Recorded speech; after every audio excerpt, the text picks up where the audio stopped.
Hi, and welcome. You're listening to the X22 Report. My name is Dave, and this is episode 3777BN. Today's date is November 18th, 2025, and the title of the episode is Abbott Designates Muslim Brotherhood a terrorist organization.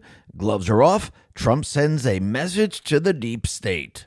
Let's talk about our health. In recent clinical trial this year, women who took 2.5 grams of collagen peptides daily for 8 weeks saw an average of 25% reduction in eye wrinkle depth, 9% improvement in skin elasticity, and 29% book in skin hydration, proving collagen can visibly strengthen and rejuvenate skin from within. This is why I use today's sponsor, BioTrust Ageless Multi-Collagen, and I'm obsessed with the results it's given my skin. BioTrust Ageless Multi-Collagen helps supercharge my skin health using 5 premium types of collagen needed to help reduce wrinkles. I've noticed smoother skin, more elasticity, more hydration, fewer fine lines, and a youthful glow. Plus, it also helps improve my joint health, bone strength, and connective tissues on top of my skin health. For a limited time, you can grab a bag of BioTrust Ageless Multi-Collagen for 51% off only at healthwithx22.com. Plus, you also receive free VIP live health and fitness coaching for life, a free ebook titled The 14 Foods for Amazing Skin, a 60-day satisfaction guarantee, and free express shipping with your order. Once again, go to healthwithx22.com to get this deal now, or just click the link in the description. Let's get into the economic collapse, political and geopolitical news. Now, the deep state, the corrupt politicians, big tech fake news, the puppet masters. You can see the D's are getting their wish. The Epstein files, they're going to be coming out.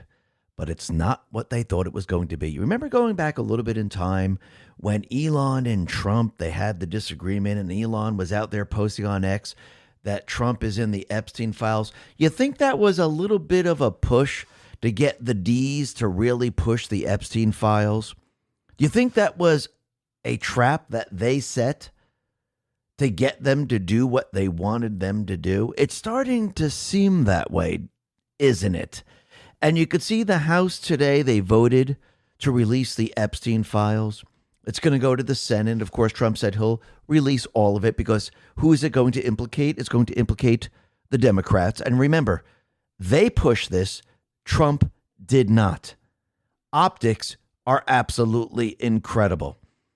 And this is going to be their downfall in the end. Now, is this going to destroy everything? No. I do believe we really need the grand jury information. And also, with this release of the information, we're also going to get the investigation that Trump and team are doing right now. And I do believe that this was the catalyst to get everything started and have it come out at the right moment, at the right time. And when Trump says the Epstein files were a hoax, it's what the D's made up. Not Epstein itself. It's what they created. Remember, it was politically driven, and they got certain Republicans on board with it, and they went along with it. And Trump, he played all of them. Absolutely incredible. And think about it. Trump has now designated Antifa as a terrorist organization, Antifa as a global terrorist organization. And now we have Governor Greg Abbott. He has now designated the Muslim Brotherhood a terrorist organization. Think about what this means. Think about what's going to happen. Greg Abbott, Governor Greg Abbott, I do believe this is just the beginning. I do believe that, and we know this from Secretary of State Marco Rubio, they are now looking into designating the Muslim Brotherhood as a terrorist organization. But I do believe timing is very, very important. And when the timing is right, they will designate the Muslim Brotherhood as a terrorist organization. Because again, this all leads to who? Obama. That's what this is all about. And I do believe Trump sent a very, very strong message to the deep state players. Think about what he has done with the Saudi crown prince. He had a very big pomp and circumstance and basically received him with horses, trumpets, you name it. And when you really look at this, he has not done this to any other leader. He hasn't done it with Starmer, with Trudeau at the time, or Carney, anyone from the EU, Israel, nobody. So the question is, why did he decide to do this with Saudi Arabia? Well, think about that for a second. Back in 1970, 71, the United States came off the gold standard and we went into a petrodollar system. What was the first country that the deal was made with? Saudi Arabia. So think about it. Saudi Arabia became very, very wealthy. It was the playground for the deep state players. Now Trump has control over it. What is Saudi Arabia doing now? They're sending $1 trillion back to the United States. What are other countries doing right now across the world via the tariffs? They're sending trillions of dollars back to the United States. I do believe this message and what he did was a message to the deep state, to the central bank. I don't think people understand how important the tariffs are because everything goes back to the private was the central bank system. Everything began in 1913, and it just got worse and worse as time went on. Remember, the deep state players, they set everything in motion. Remember, the Federal Reserve, it's a private corporation. It is the third central bank in this country. And what does the central bank do? The central bank creates the currency out of thin air. It loans it to the American people with interest attached. Look at your pieces of paper that you have in your wallet. It says Federal Reserve note. You borrow that currency. It's not yours. The private West Central Bank owns it. You're borrowing it, and since you're borrowing it, there's interest attached. They tried to convince the American people that this was the only way to fund the government. Actually, if you go back to 1913, they convinced the American people that this was the better choice and they can stabilize the economy. Of course, what they did before that is they made the economy unstable. So this way they could say they could stabilize the economy. And that's why we need the Federal Reserve. And this is why the people have to be taxed. And you have to remember, going all the way back to that period of time, they convinced everyone, don't worry, it's only going to be the wealthy that's going to be taxed. This is the game they play. All you got to do is look at New York with Mamdani. They're out there screaming on the streets, tax the rich. It's the same exact playbook that they've used for a very long time. And when Trump mentions Andrew Jackson, when Trump mentions McKinley, Andrew Jackson got rid of the central bank system, the private was central bank system, and used tariffs. McKinley used tariffs without the private was the central bank system, and the country became very, very wealthy. And what the deep state players have done and the central bank has done, they convinced the American people that the only way to fund the government, the only way to live is with a private was the central bank system. Trump is in the process of destroying everything that drives the deep state players. Think about it for a second.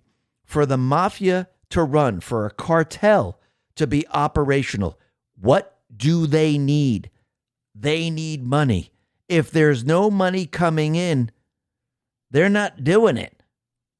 So for the deep state to function, what do they need? They need money. Where do they get the money? The private Western Central Bank. It's an open-ended credit card. The deep state players are not paying it back. The American people are. The deep state players are laundering the money to all their organizations, to NGOs, to Antifa, to themselves. They're not on the hook for any type of payment. Now, of course, people are saying, well, they still have to pay taxes. They have to pay this back. Well, let's see. They give themselves a kickback of, I don't know, 30, 40, $50 million or even more. Do you really think they care about the tax part of it? Remember, these people are criminals themselves. So think about this for a second.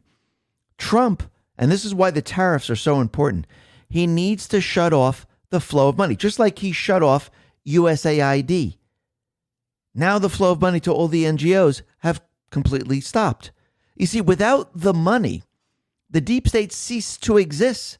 They can't function the way they are today. That's why it's so important. Yes, Epstein is important. Yes, accountability is important. But I'm going to tell you right now, you can arrest all these people right now. Arrest them, put them in jail. Everyone's going to be celebrating on the streets. You leave the open-ended credit card in place, I'm going to tell you what's going to happen. Yeah, all those people will be arrested. But you know what's going to happen? The corruption's going to come back. They're going to do the exact same thing again. Because if you have the ability to borrow, and you have the ability to funnel the money, and you have the ability to then use that money to install the corrupt people and basically manipulate the elections, because this is what happens with the money. You pay people off. Blackmail starts again. Everything starts all over. Maybe it will last 5, maybe 10 years. But again, it will start over. Trump's mission is not just to arrest a couple of people. Step back. Take a look at the bigger picture. From the very, very beginning, he told us, we're going to return the power to the people. How do you return the power to the people? Our founders told us how we have the power here. We create our own currency. We don't borrow it. If they were creating the Constitution and they thought borrowing was the way to go, the private central bank was the way to go, you know what they would have done? Because the British government already had a private central bank. They would have said, hey, you know what? We should make the Constitution around the private central bank system. We should borrow our currency. Yeah, this will be incredible. No. What they did was they said, no, use gold and silver. The people will create their own currency. Use the tariff system to bring in income to fund the very, very small government. You see, you have to remember the deep state players with all these different agencies, the Department of Education. Remember, they wanted everything centralized. The founders wanted everything decentralized. So they convinced you, we need these departments. We need USAID. We need the Department of Education. We need all of these things. We need to fund it. No, these are the things that they made up to convince you that we need all this money. We don't. This is what Trump is showing everyone. So the bigger picture is much, much more than a couple of arrests. Yes, the arrests are important. I'm not saying they're not important, but I'm going to tell you right now, with the Epstein, when all the files come out and everyone goes, okay, yeah, I know, these are the people. You still have the same problem. Nothing's changed. People might feel a little bit better. You know who the bad people are, but nothing's really changed. You got rid of these people. These people will be investigated. That's great. But guess what? If you still have that money flowing in, all you're going to do is create another Epstein. Actually, there's more than one Epstein, as we know. So again, this is much, much bigger than these things. I'm not saying these things aren't important, but it's not the most important thing. You see, the accountability comes later when you're in complete and utter control and you have the complete leverage. That's when it becomes important.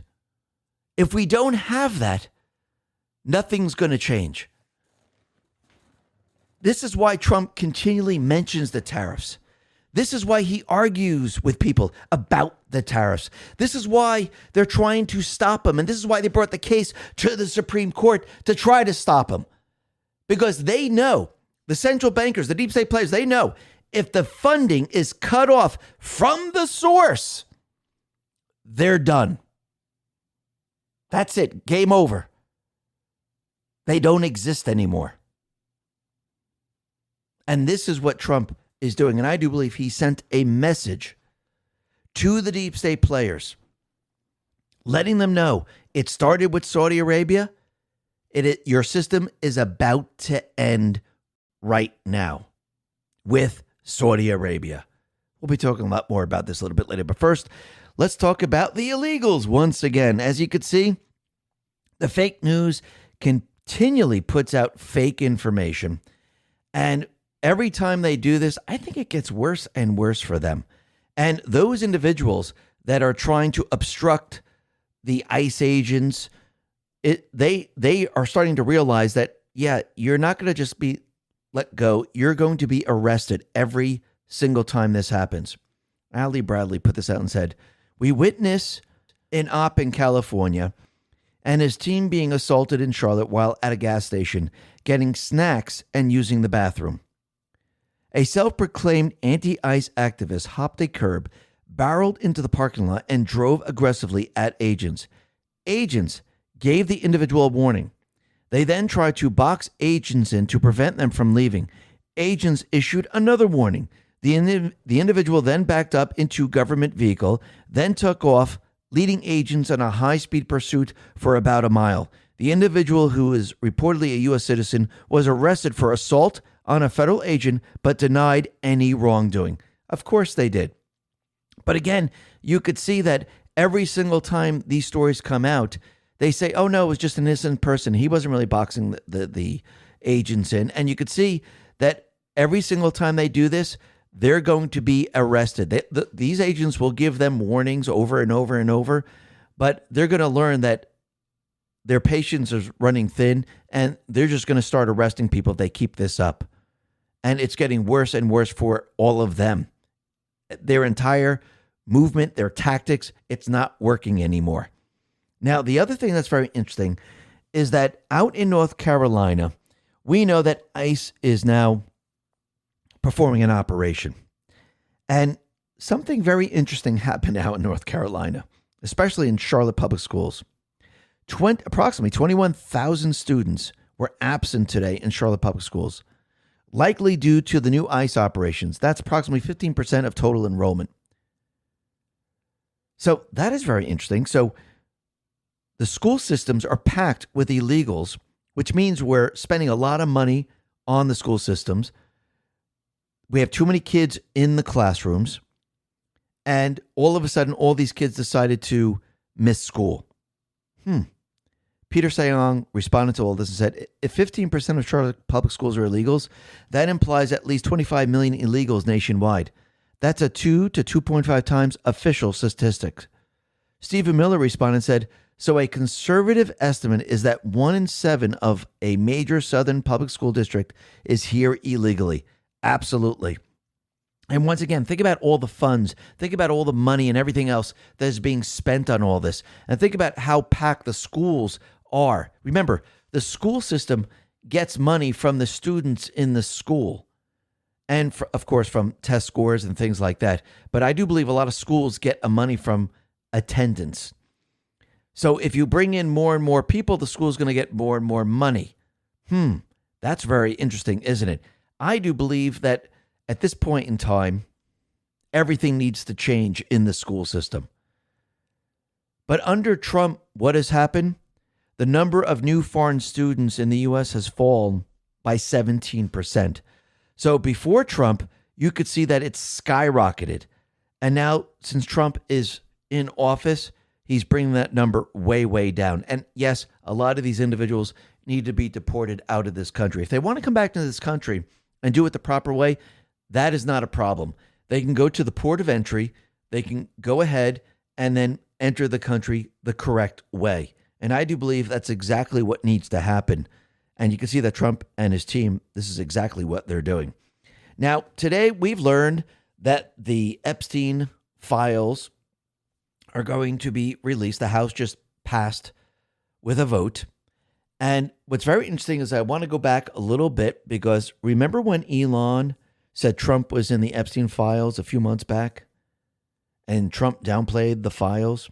Then Democrats started begging for the release of the files. Well, it looks like Trump and team kind of trapped them in all of this. And it looks like Elon was most likely going along with all of this. And it looks like it was all part of their plan.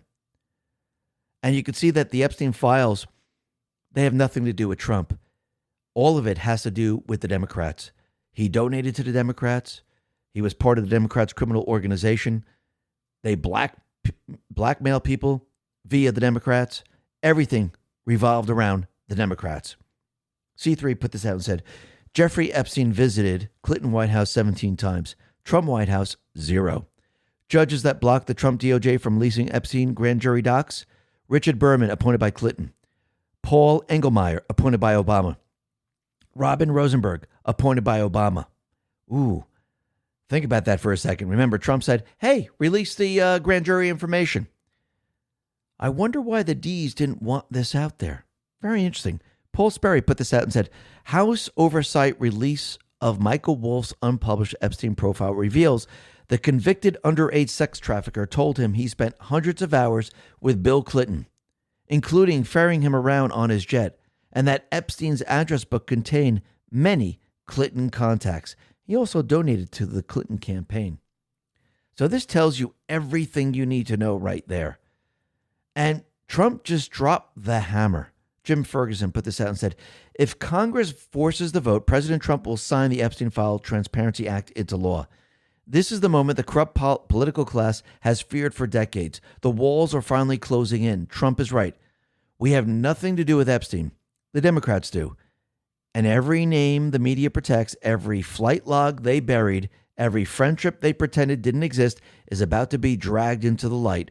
This vote isn't about politics. It's about exposing the most protected network of power, blackmail, and elite privilege in modern history. Massey and Connor forced the vote. Trump has pledged to sign it. Now the only question is, who is in Congress is willing to let the world see the truth? No more excuses, no more delays. Unseal everything. America deserves the truth. Every last page. And the other thing that's very interesting about all these victims that continually outed themselves, why don't they just start naming names? Why are they not doing this? Byron York says, the main criminal in the Jeffrey Epstein story, Epstein himself, is dead.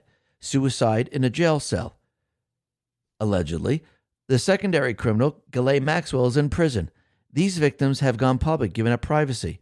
They have members of Congress who say they will go to the floor of the House, protected by speech debate, to name the men the victims accused of crimes. Associates of Epstein who stayed close to him even after his 2008 criminal conviction are on the run. Look at Lawrence Summers today. Why not name the names and be done with it? What are they waiting for? Just name the names. Why are they hiding, just holding up pictures? Just do it. You're already out in public. Something doesn't make sense, does it? Was this more political than anything else? Maybe, maybe not. But you could see that Larry Summers right now, he decided to take a step back. Looks like he's panicking right now. And Trump, he took off the gloves because he had a meeting with the Saudi prince, and a reporter, I do believe it was from ABC, asked a question to Trump about the Epstein files. And Trump basically verbally destroyed her into oblivion. MJ Truth Ultra put this out, and listen to what Trump says here. Mr. President, why wait for Congress to release the Epstein files? Why not just do it now? You know, it's not the question that I mind, it's your attitude. I think you are a terrible reporter. It's the way you ask these questions. You start off with a man who's highly respected, asking him a horrible, insubordinate, and just a terrible question. And you could even ask that same exact question nicely. You're all psyched up. Somebody psychs you over at ABC. They're going to psych it. You're a terrible person and a terrible reporter. As far as the Epstein files is, I have nothing to do with Jeffrey Epstein. I threw him out of my club many years ago because I thought he was a sick pervert. But I guess I turned out to be right. But you know who does have?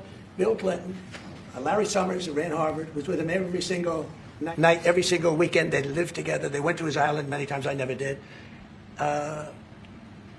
Andrew Weissman, I hear. All these guys were friends of his. You don't even talk about those people. You just keep going on the Epstein files. And what the Epstein is a Democrat hoax to try and get me not to be able to talk about the $21 trillion that I talked about today. It's a hoax. Now, I just got a little report, and I put it in my pocket, of all the money that he's given to Democrats. He gave me none, zero, no money to me. But he gave money to Democrats.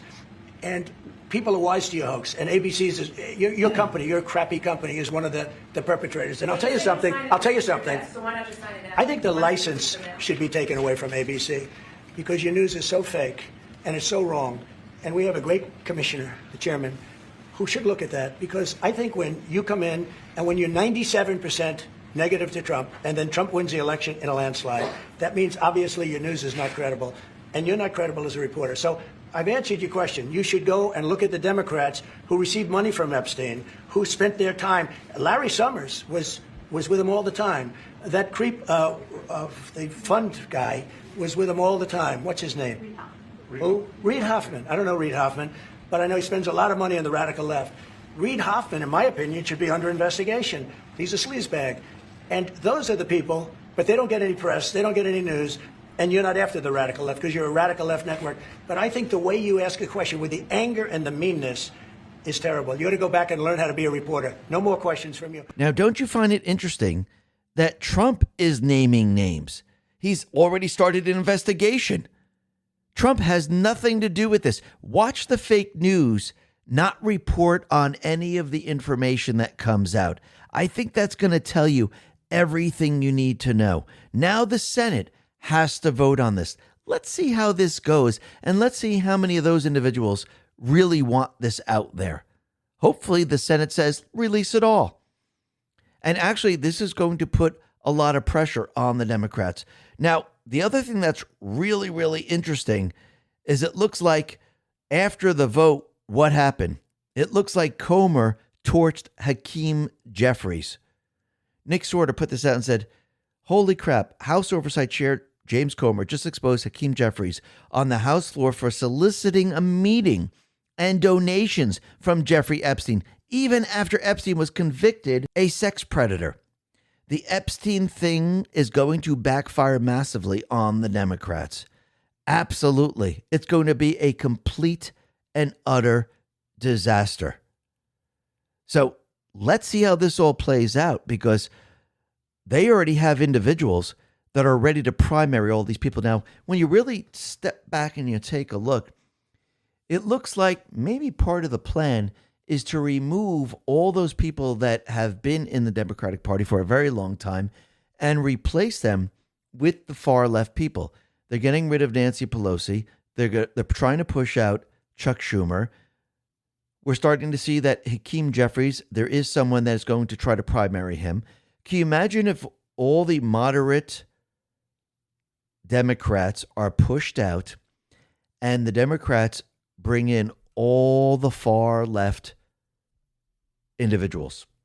Did you know the government needs more money, your money? If you owe the IRS back taxes, they can garnish your wages and levy your bank accounts. They can even seize your retirement or take your home. Don't let the IRS target you. Call the professionals at Tax Network USA. Their tax lawyers and enrolled agents are experts in powerful programs that may even help you eliminate your tax debt. Tax Network USA is A+ rated and has saved over $1 billion for their clients. Whether you owe a few thousand or a few million, they can help you in just one phone call. You can start the process of stopping the threatening demand letters, stopping the aggressive collections, and resolving your tax matters once and for all. But you have to act now while you still have options. For a free consultation, call Tax Network USA today at 1-800-958-1000 or visit tnusa.com/X22. Don't let the IRS be the first to act, or just click the link in the description.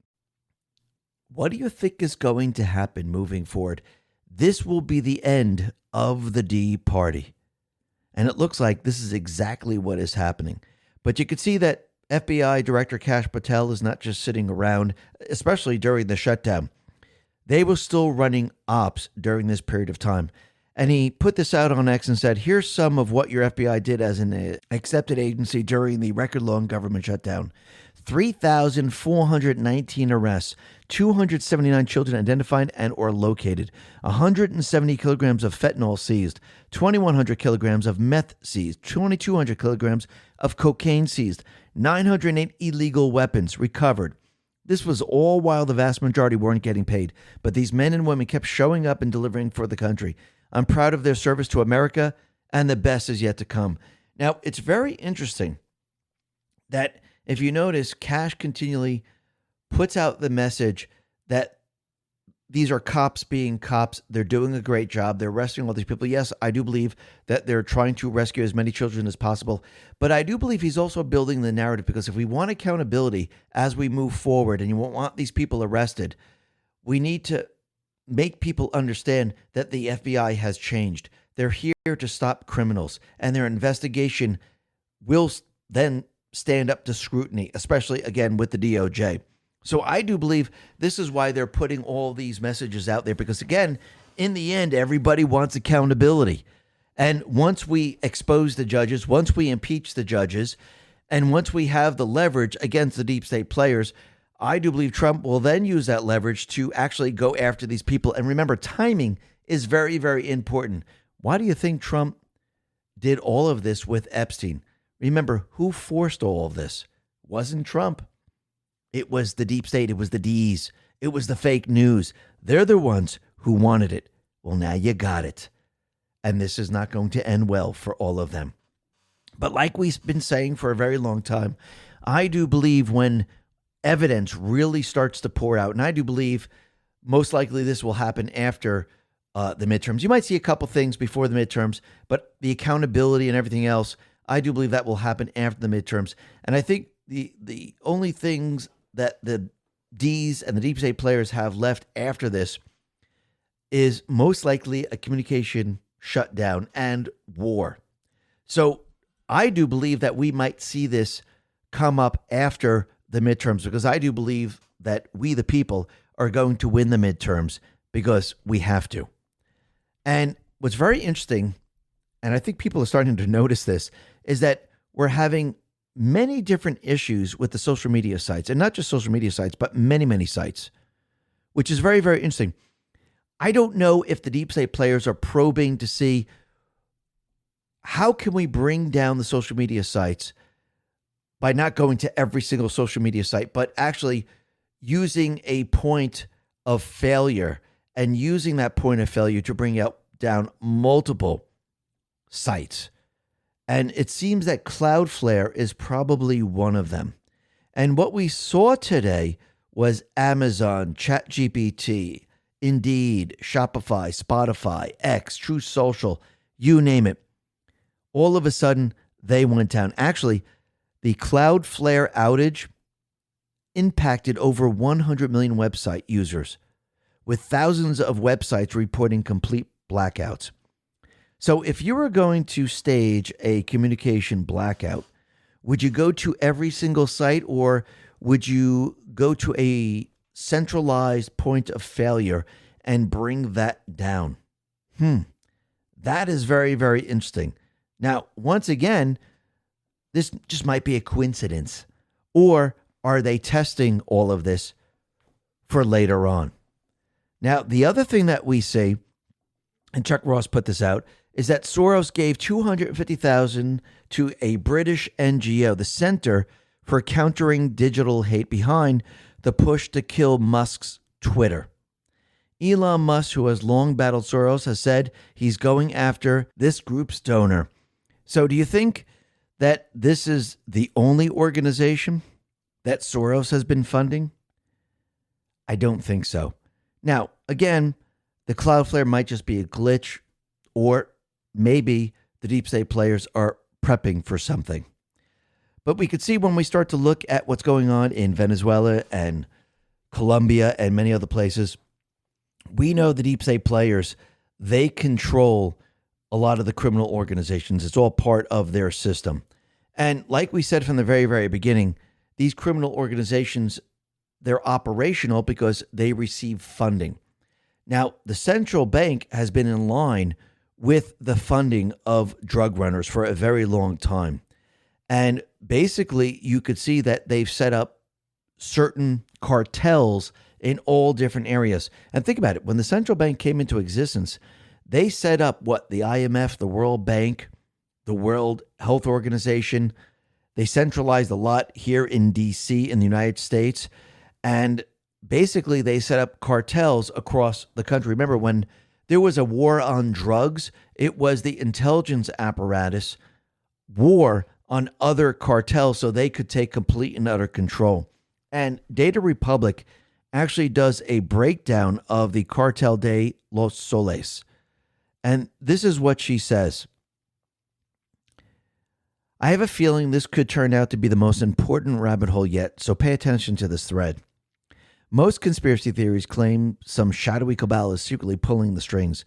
But here's the twist. This one insists the cabal doesn't exist at all. For decades, prosecutors and journalists had pointed to the Cartel de los Solos, a Venezuelan military political network accused of moving tons of cocaine with impunity. U.S. indictments call out generals, ministers, even Maduro himself. Yet powerful leftist voices from Alliance for Global Justice to COHA analysts to UN drug officials swear it's all fiction. Very interesting, isn't it? They all label the Suns cartel a myth, just like Antifa. A media creation or just narco mythology. Even the Wikipedia page brands it as merely alleged. Why are so many powerful voices so insistent on denying the cartel of the Suns exists? I don't know, but I suspect there's a powerful financial incentive here. Financial incentive, you say? Let's see if this makes the trolls as angry as they were about yesterday's boat thread. Alliance for Global Justice, yes, the same one I wrote about yesterday as the lowest hanging fruit to crack down on paid protesters, is one of the biggest amplifiers of the cartel of the Suns does not exist narratives. Alliance for Global Justice is a powerful financial NGO openly backing sanctioned terrorist groups and pro-protest groups founded by Bill Ayers, as well as having a role in Answer Coalition, also behind many of the nastier anti-Israel protests in the U.S. AFGJ calls Cartel of the Suns as mythical as the Loch Ness Monster. But did you know that AFGJ served as Venezuela's election observers, sending a 17-person delegate there? This is unusual because Maduro's regime cracked down on election observers. Only state pre-approved observers are allowed to attend. AFGJ was personally invited by the Venezuelan state. While they were there, they met with Alex Saab, Venezuela's investment head. Maduro himself received them along with other international groups, and yes, it does appear that the state government itself paid at least part of the arrangement. AFGJ is not the only one who is conveniently denying that cartel of the Suns exists. Former UN ODC, United Nations Office on Drugs and Crime, Director Pino Alarici, recently penned an article saying it doesn't exist, even though he admits he's never visited Venezuela in an official capacity. Phil Gunson of the International Crisis Group says it doesn't exist. ICG is a powerful globalist NGO with many ex-UN officials, and both George and Alex Soros are on the boards. William Camacaro, with Council on Hemispheric Affairs, a powerful NGO focused on Latin America relations, insists it doesn't exist. Politician joins the cover-up. Mexican President Sheinbaum also says that there's no evidence that Nicolas Maduro has ties to cartels. Her father was a communist. You get the idea. Powerful globalists and leftist groups all have colluded to deny the cartel of the Suns exists, and that it is a figment of Trump's imagination. This is straight up gaslighting for one. Absolutely. Now, I must backtrack and explain what the cartel of the Sun is. It's not a traditional cartel. The name Suns comes from the sun insignia used to designate military ranks. It's a shorthand for accusing the entire Venezuelan military state apparatus, from Maduro down, is complicit in drug trafficking. The allegation is that Venezuelan military resources are used to help FARC, Revolutionary Armed Forces of Colombia, transport drugs across Venezuela. If you look at the map, it's obvious why Venezuela is an attractive drug corridor for Colombia. Maduro's own nephews were arrested in drug trafficking and found guilty of using the money to help the Maduro family, despite what leftists allege. This is not a Trump-only accusation. The Biden administration was the one who announced the charges against Maduro in March 2020. The Cartel de los Solos predates Hugo Chavez's rise to power. Throughout the 1990s and 2000, Venezuela generals and National Guard officers were repeatedly implicated in drug trafficking cases, with several facing indictments abroad. In 2004, journalist Mauro Marcano, who had been investigating high-ranking military figures linked to narcotics smuggling, was assassinated on the day he was preparing to reveal names of those involved. His murder became a national scandal and cemented the term Cartel de los Solos in the public consciousness. The U.S. Treasury Department has been sanctioning various Venezuelan generals. Former Venezuelan Supreme Court judge testified how he was pressurized by military to drop charges or release officers to drop charges for military members caught with drug shipments. Walid Makled, a Venezuelan businessman and accused drug trafficker, claimed in an interview that he had 40 generals from the Venezuelan armed forces on his payroll. He explained that because the military controls all ports and airports, nothing could move through facilities like Puerto Cabello without their authorization. So basically, when you start to look at this, you could see that, yeah, there's a cartel in Venezuela, in Colombia, and you could see that the deep state, the central bankers, they're all involved in all of this. And this goes even further. Data Republican explains. So why are there so many powerful interests denying Venezuela drug complicity? This is where it gets wild. The short version is Hezbollah is not just a Lebanese party, but a paramilitary and financial arm of Iran's Revolutionary Guard. Hezbollah is embedded with FARC. Colombian drug lord of Lebanese descent worked with Mexico's Los Zetas cartel to move multi-ton loads of cocaine directly into the United States. Venezuela government assisted with moving loads by air and sea. What this adds up to is Venezuela, allied with both Iran and Hezbollah, became a launchpad for Colombian cocaine toward West Africa, Europe, and the U.S. The Iranian state itself is implicated in the drug trafficking, and the Obama administration suppressed protests to make progress on a nuclear deal. And if the money is flowing into Iran, then the money is likely flowing into Hamas and other groups as well. Before I wrap up the thread, I need to mention that the role of the CIA is in this. 2 CIA officers in Venezuela were implicated in smuggling many tons of cocaine in the 90s and was responsible for flooding America with drugs. Venezuela was shut itself off from DEA for 2 decades. President Trump was accused of violating international law when he sent undercover DEA agents in 2018. Maduro has consistently portrayed himself as a victim of CIA, even as he looks to expel CIA and DEA officials. For nearly 2 decades, Venezuela regime and its allies have perfected the art of denial. There is no cartel de los soles. Tren de Aragua doesn't exist. Trump imagined it all. Each denial buys them more time. Each myth, echoed by globalist NGOs and sympathetic voices in the West, blunts the scrutiny and contributes to the 100,000 annual overdose deaths in America. It gave Iran's Hezbollah network free rein to launder billions through Latin America cocaine corridors. The full picture of why this happened is still in need of focusing, but one thing is clear. It involves a lot of what? Money, and a lot of powerful people. Where do you think they're getting this money from? The laundering operation of the central bank system. I do believe Trump's entire focus, yes, he's going to arrest these. That's the easy part. Bringing these people to justice, that's the easy part. Going after the central bank is difficult. That is his mission.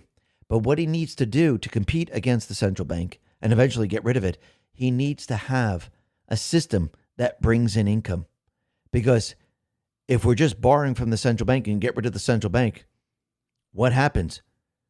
We don't have funds to keep the entire country operational. This is why he's building, and I call it the parallel economic system. So when you start to look at it from that point of view, you can see what Trump is doing right now. And this is why he wants to bring peace around the world. This is why he's dismantling the deep state players around the world. When people say America first, that's exactly what he's doing. He's removing and dismantling the deep state and their entire push to push war across the globe. Because once he removes their leverage, shuts down the funding, and we're able to operate without the central bank, what can he do? He can go after the source of their power.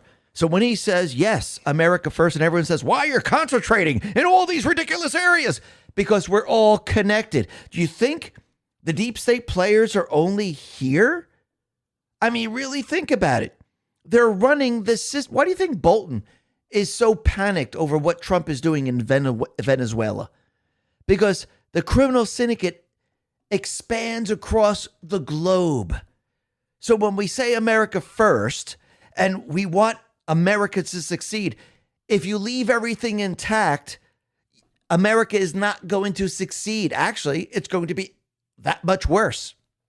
You need to shut these things down worldwide. And that's exactly what he's doing.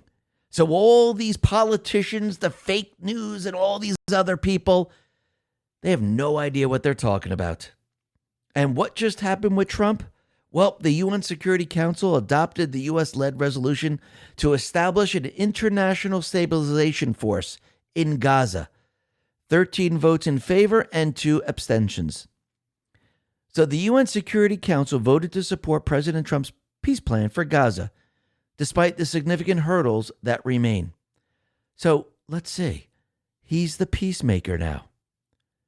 He put this out on Truth. Congratulations to the world on the incredible vote of the United Nations Security Council, just moments ago acknowledging and endorsing the Board of Peace, which will be chaired by me and include the most powerful and respected leaders throughout the world. This will go down as one of the biggest approvals in the history of the United Nations, will lead to further peace all over the world, and is a moment of true historic proportion. Thank you to the United Nations and all the countries on the UN Security Council: China, Russia, France, United Kingdom, Algeria, Denmark, Greece, Guyana, South Korea, Pakistan, Panama, Sierra Leone, Slovenia, and Somalia. Also, thank you to those countries that weren't on this committee but strongly backed the effort, including Qatar, Egypt, United Arab Emirates, the Kingdom of Saudi Arabia, Indonesia, Turkey, and Jordan. The members of the board and many more exciting announcements will be made in the coming weeks. Observing Consciousness put this out and said, Trump's post is the reveal of a new structure. The Board of Peace is not UN language. It is a new governance layer placed on top of the old system, now publicly acknowledged by the UN. By naming himself chairman, Trump signals that the global stabilization framework already exists and is now being brought into the open. The country list is the real indicator. China, Russia, France, and the UK, Saudi Arabia, United Arab Emirates, Turkey, Egypt, Indonesia, Jordan, Korea, Pakistan, and others do not move in unity unless the upstream deal is already locked. This is the peace through strength coalition he built through tariffs, energy realignment, military normalization, trafficking dismantlement, and intelligence coordination. The Board of Peace is the public face of that sovereign nation structure. The deeper signal: Trump is stepping into the role of global stabilizer, not under the UN, but above it. The world is aligning under a sovereign peace arc with Trump as chairman. Look, Trump is the king of the world, and he absolutely is. When they say he's king, oh, he's king now, and he will usher in peace. And think about what he did with the Saudis. We had Saudi crown Mohammed bin Salman. He came in to D.C., and Trump gave him pomp and circumstance, rolled out the red carpet, because you have to remember, when Trump visited Saudi Arabia, they did the exact same thing. Now, if you notice, he's not done this with any other leader. Clandestine says, eyes on. Trump is pulling out all the optics for Saudi crown Mohammed bin Salman, similar to how MBS gave Trump a royal welcome back in May. Trump is trying to tell us that this moment and his relationship with MBS are significant. Rapid Response 47 said, and this is coming from Trump, we've had a very good talk on the Abraham Accords. I think you have a very good feeling toward the Abraham Accords. Crown Prince Mohammed bin Salman said, yes, definitely, Mr. President. We want peace for the Israelis. We want peace for the Palestinians. Interesting. Clandestine says the world doesn't know it yet, but the relationship between Trump and MBS will be remembered as the alliance that changed the world. Think sword dance in 2017. A month after Trump's visit, King Salman rescinded the crown from Mohammed bin Nayef in favor of MBS.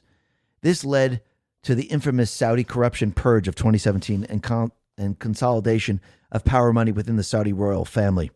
Nayef and his faction were essentially neutralized. Why this is significant to the U.S.? Because in 2015, Trump himself accused the Nayef faction, via Prince Awid bin Talal, of buying controlling U.S. politicians. Trump, along with King Salman and MBS, took out the corrupt faction within the Saudi royal family and have been working together ever since to create a new world and a peaceful Middle East which included neutralizing Iran's nuclear capabilities, and the world had no idea it was happening. And think about it. Saudi Arabia at the time was the playground of the deep state players. He shut it all down. And think about it. Saudi Arabia was the first Middle East country to enter into the key petrodollar agreement with the United States, under which it committed to selling oil exclusively in U.S. dollars in exchange for military protection and arms sales. This deal was struck in 1974, following the 1973 oil embargo. What happened in 71? We came off the gold standard. Everything shifted.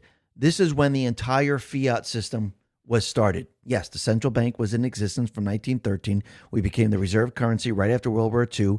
It used to be England. They were the reserve currency. The United States became the reserve currency. And in 1971, the deep state players, they moved their plan forward and we came off the gold standard. We went full fiat. And Kissinger made the agreement with the Middle East. You will use the the US dollar, and that is the only currency that you will use to sell the oil. And all the oil was sold out of this area. And Saudi Arabia became very, very wealthy. Who controlled Saudi Arabia? The U.S. Who controlled the other countries? The U.S. Actually, the U.S., via the CIA, they put certain leaders into place. And those leaders started to rebel. And we had to go into the Middle East to remove them and put their countries back on the petrodollar system. So it started with Saudi Arabia, the entire central bank fiat system. And I think Trump just sent a message to the central bank, to the deep state players. It's now ending with Saudi Arabia. Your system is now coming to an end. Because think about it. Why would Trump be creating a tariff system? Why would he be bringing income into this country? Why would he say no tax on tips, no tax on overtime, no tax on those people receiving Social Security? Why would he bring in so much income? Why would Saudi Arabia invest $1 trillion in this country? Remember, the U.S. made Saudi Arabia very, very wealthy. Trump now is reversing it all. Everything that they put into place, he is now reversing. That's how important the tariffs are. It's not, it's a little trade system. He just wants to change the cut. No, he's reversing everything the deep state / central bank has done since the beginning. And you can see every step of the way, they're getting weaker and weaker as time goes on. Now, the other thing that's very interesting is that we know RFK Jr. is looking into the vaccines. And every day that passes, he's bringing out more and more evidence showing us that there's a lot of side effects with the vaccines where the pharmaceutical companies, the vaccine makers, try to convince us that this is just naturally happening to us, like allergies. Autism is just naturally occurring in our environment. And think about it. They did this with the COVID bioweapon. Those people getting heart attacks. It's just naturally occurring. You're getting all these diseases naturally occurring. Patriots Are Control put this out and said, RFK Jr. says they're working on figuring out the causes of allergies in children. He cites one study which showed vaccinated children are 30 times more likely to have allergies than unvaccinated children. He admits it's not conclusive, but would that surprise anyone at all? I do believe, and this is my personal opinion, I do believe that the pharmaceutical covered up all their side effects of the vaccines, and they blamed it on everything else.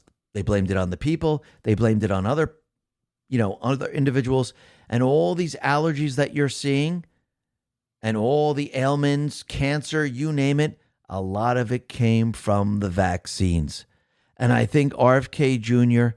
is going to prove, yes, autism, allergies, and everything else. Well, this is where the problem originated. Remember, you got to go to the source of the problem. Just like Trump is going to the source of our health care problem. And you know what that is? It's Obamacare. Trump, he put this out on Truth. He said the following: the only health care I will support or approve is sending the money directly back to the people. with nothing going to the big fat rich insurance companies who have made trillions and ripped off America long enough. The people will be allowed to negotiate and buy their own much better insurance. Power to the people. Congress, do not waste your time and energy on anything else. This is the only way to have great health care in America. Get it done now, President DJT. Yeah, why would we want to send subsidies to the insurance companies? You know what's going to happen when the money goes to the people? Just like the money going to the students for education. It creates competition. And you know what happens when you're competitive? Prices come down. You know what happens when you're competitive? You get better coverage. You know what happens when you have competition? You get better service. If the government is just sending the money to the insurance companies, you know what you're going to get? Crap. You know what else you're going to get? Higher premiums. You know what else you're going to get? Terrible service, terrible coverage, high deductibles. That's what you're going to get.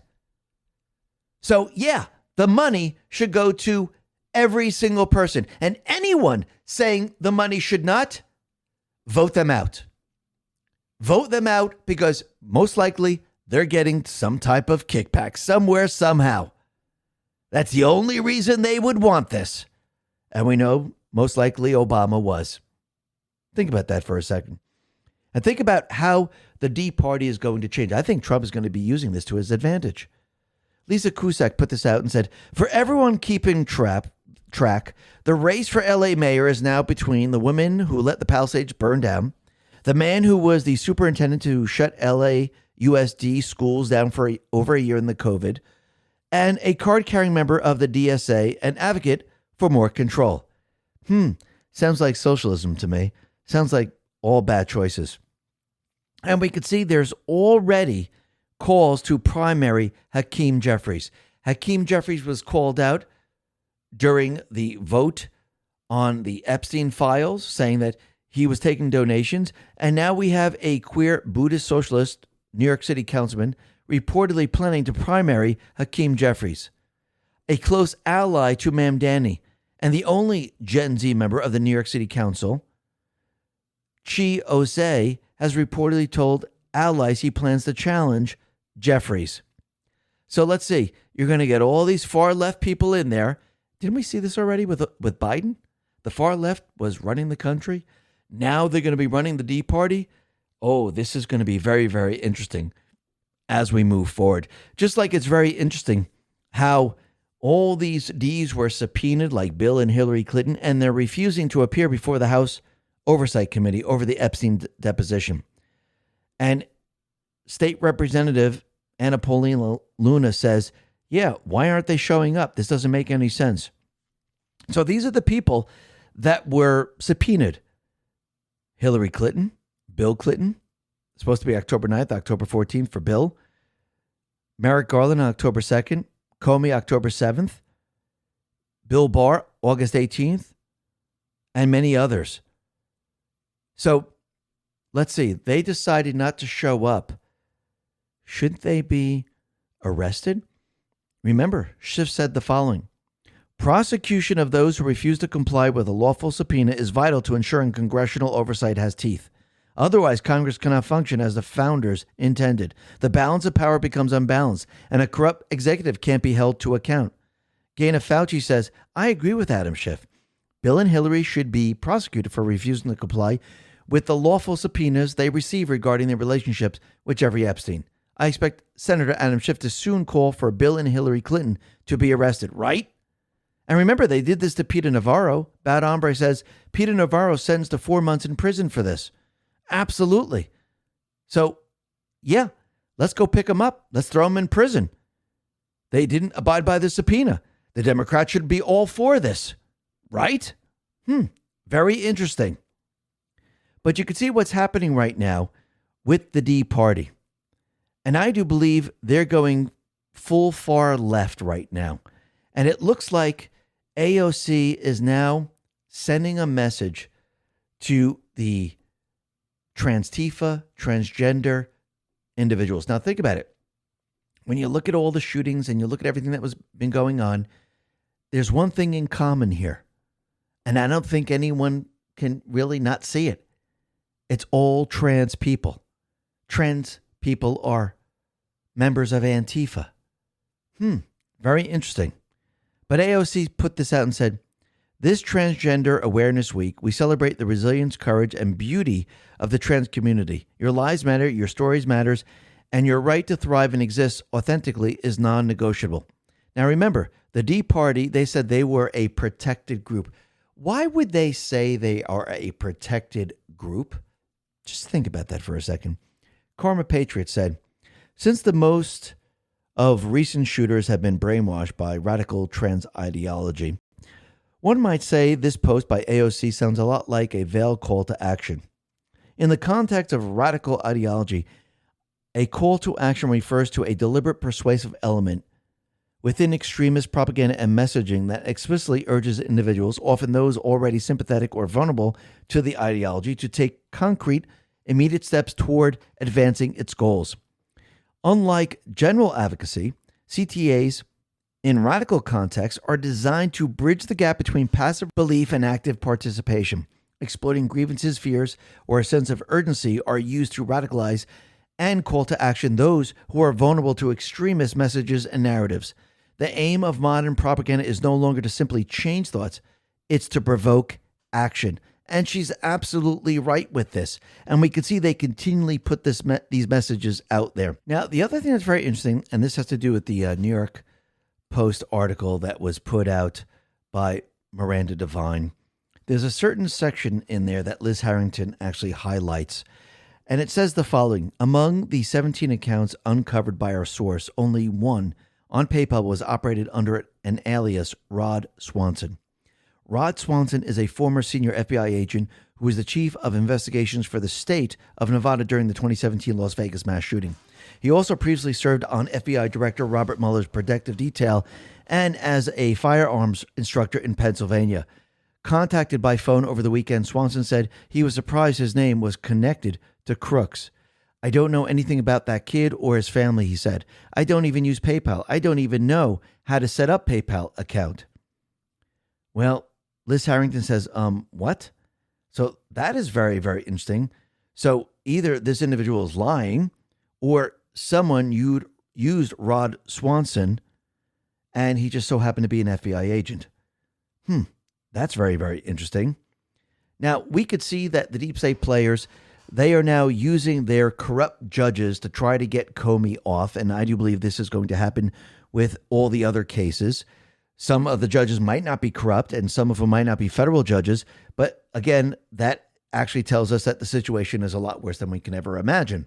Because if it's not just the federal judges that are corrupt and there are other magistrate judges that are corrupt, we have a major, major problem, don't we? The New York Times put this out and said, a federal judge said that the case against James Comey, the former FBI director, could be in serious trouble because of apparent misconduct by the Justice Department's inexperienced prosecutor picked by Trump to handle the matter. First of all, she's not inexperienced, but again, look at the words they like to use. Hahn says, all they do is lie. William Fitzpatrick is not a federal judge. He is a magistrate. That is not an Article III position. He was nominated by no president, conferred by no Senate. He's a puffed-up helper appointed by judges to handle housekeeping chores. He isn't even allowed to preside over felony trials. What's worse, but goes unmentioned, is that Fitzpatrick is a quarter-century deep state DOJ veteran. His tenure overlapped with James Comey himself, the very person whose crimes he is now purporting to oversee. Most recently, he worked in the totally corrupt U.S. Attorney's Office for the Eastern District of Virginia, which, among countless abuses, spent 8 years pushing fraudulent Mueller charges until Lindsay Halligan brought that to a halt, never mind his overlap with Comey. The mere fact that Fitzpatrick is deeply entangled with the same office Halligan is trying to clean up should have been reason enough to make sure he has nothing to do with this case. What a total scam. Mike Davis says, Magistrate Judge William Fitzpatrick, appointed by partisan D.C. area Democrat judges in 2022, is going out of his way to carry water for James Comey. Fitzpatrick, through his highly irregular ruling, is grasping at straws to make his findings that Lindsay Halligan somehow did something wrong. She did not. Fitzpatrick is even pretending there is missing evidence. Is there any basis for this conspiracy theory? They know the evidence against Comey is damning. He lied to Congress to cover up his clear corruption in politicizing and weaponizing intel agencies and law enforcement to take out political enemies, the biggest scandal in American history. So they are doing everything they can to stop Lindsay Halligan. Lindsay Halligan is clearly over the target. The Justice Department must appeal this fact-free and lawless ruling by Fitzpatrick. The deep state protects its own. And it looks like the federal judge decided to stay the magistrate's ruling. Kyle Cheney put this out and said, a disturbing pattern of profane investigative missteps by Lindsay Halligan imperils Comey's case, magistrate judge finds. Judge Nachmanoff has briefly halted the order requiring DOJ to turn over the grand jury materials to Comey. Instead, he sets a rapid schedule to consider DOJ's appeal of the decision that should resolve it by next week. Now, is this individual corrupt too? Is he just doing this to say, okay, we looked it over and now we can move forward with doing what the magistrate judge wants? Maybe, maybe not. But again, I do believe these are test cases right now to see who's corrupt and who isn't. See, sometimes you got to see the board. You got to see who the players are, because if we're going to bring people to justice and we're going to have accountability, we can't put all these people in front of corrupt judges. It'd be a complete and utter disaster and a waste of time. Remember, we only have one chance to do this, and we have to do it right. And we need to make sure that all these players are not in position.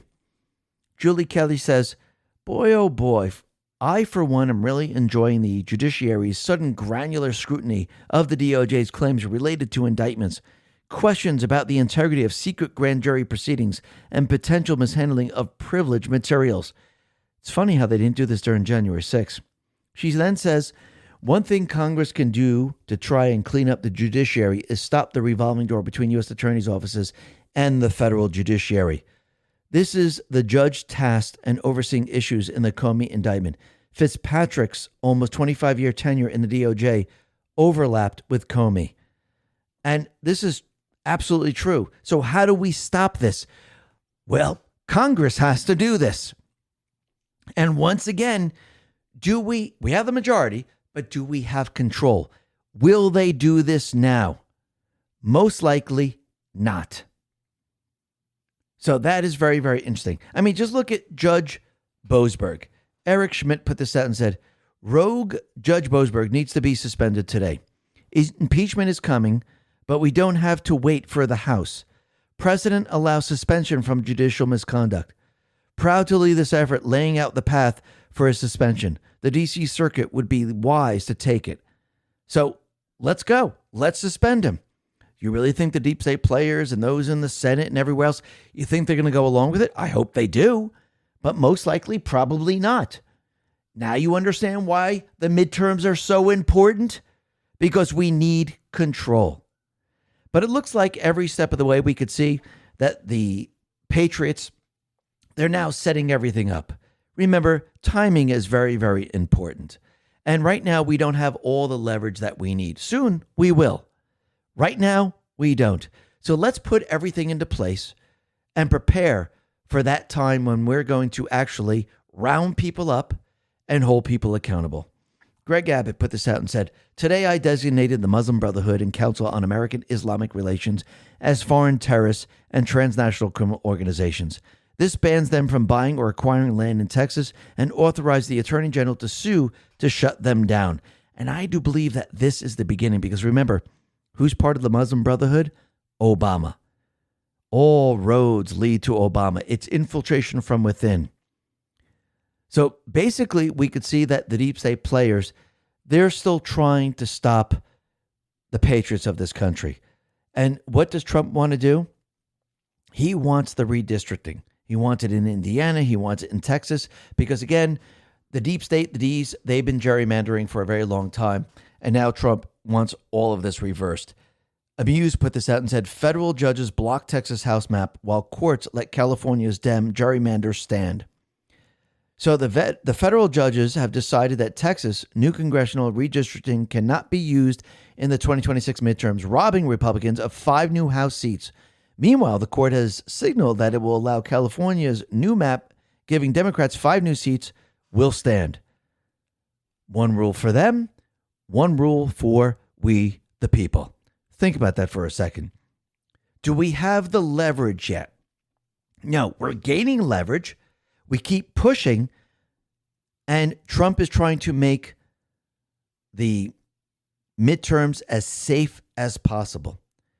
The one thing that he would love to have, the filibuster removed. He would love the ability for the House and the Senate to create the laws that he needs to destroy the cheating system that they have right now. And Trump, he points to an article from Truth, and it says, President Trump is right. Democrat filibuster abuse must be addressed now. And he highlighted a certain sections here. Americans have never seen anything like the deplorable hostage-taking tactics being employed by the minority party in the Senate before, and they must be confronted. It's time to follow President Trump's lead and recognize that there must be a strategy to reform archaic filibuster rules to save America from the radical left without delay. When the founding fathers designed the United States Senate in 1787, and when senators first established the cloture rule in 1917, no one could have imagined the situation that the upper chamber of Congress finds itself in today. In a grotesque display that is patently un-American, far left-wing Democrats in the Senate have chosen not to participate in the legislative process out of pure hatred for Trump and his America First agenda. So yes, we must get rid of the filibuster. That would be the ultimate. I do believe if that doesn't happen, like we said before, we have other ways of protecting the midterms. The Supreme Court ruling, the cleaning up of the voter rolls, removing the Social Security numbers, deporting the illegals, you name it. And when you look at the post, and I think this is a very important post, it says, it must be done right. It must be done according to the rule of law. It must carry weight. It must be proven in the court of law. There can be no mistakes. Good things sometimes take time. Attempts to slow block the inevitable justice will fail. D's election interference 2016, Clinton Hussein illegal FISA. D's election interference in 2018, Mueller. D's election interference in 2020, impeachment, projection. These people are sick. We the people are the cure. And it must be done right. We must have everything in place. And one of the big things, like we mentioned from the very, very beginning, Trump is going to be going after the source of the entire corrupt system. The source is the money. The source is the Federal Reserve. And once we remove that, their entire apparatus completely and utterly falls apart. Why? Because the Patriots are in control. Listen, everyone, thanks a lot for listening. Be well, be safe, and especially be prepared. Thanks a lot.